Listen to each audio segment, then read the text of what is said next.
It began with a man by the name of Sargon, which not only was he my favorite Power Rangers villain, but he was also the founder of the Great Akkadian Empire, the world's first true empire. We're the Mesopotamians, Sargon, Hammurabi, Ashurbanipal, and Gilgamesh. The Akkadian Empire, founded by Sargon 2340 BC, was the first great empire in Mesopotamia, which is Greek for the land between rivers, kinda like Pittsburgh. The Akkadian Empire was centered in the city of Akkad. The empire united Assyrian, Babylonian, and Sumerian speakers under one non-existent flag, because I guess it was lame back then or something. Akkad, based in modern-day Iraq, was constructed between the Tigris and Euphrates rivers, making the land surrounding the city very fertile and attractive to monkey man. Ooga ooga.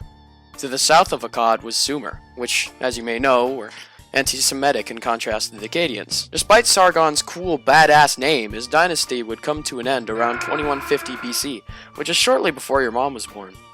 After the fall of his dynasty, the region of Mesopotamia would be jointly inhabited by both Akkadians and Sumerians. Eventually, throughout the rule of many kings, the Semitic Akkadian language would evolve into a written language through the use of CUNEIFORM, which is similar to the writing you would find on the bathroom stalls in elementary school. Eventually, the Akkadians would put on their big boy pants and decide to be cool, engaging in violent and merciless military conquest.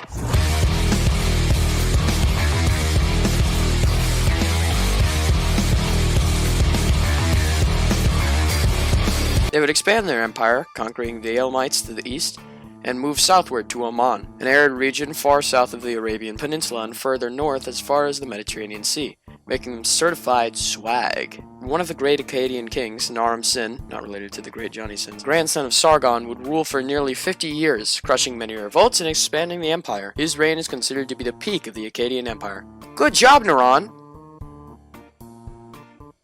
Believe it or not, following the peak of the empire is its fall, and apparently those Sumer guys would become relevant again when the city of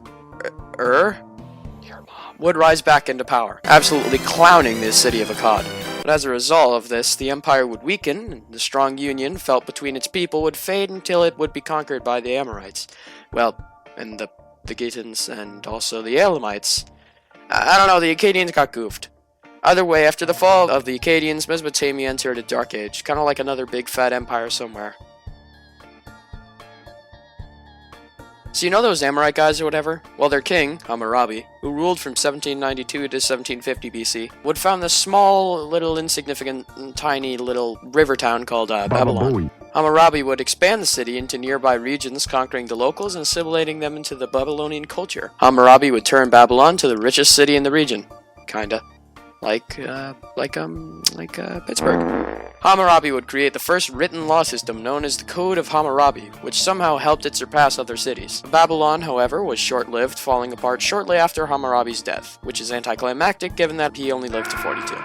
After his death, Babylon would actually become a small, insignificant city for a very, very long time. However, some lame king dudes decided that making a new kingdom was lame, so they just reused the assets from Babylon to make Neo-Babylon, which lasted only a tad longer, lasting from around 626 to 539 BC. Neo-Babylon would become the biggest kid on the block after slamming the Assyrians at Nineveh in 612 BC. The Medes and Chaldeans, aka Neo-Babylonians, would create Babylon.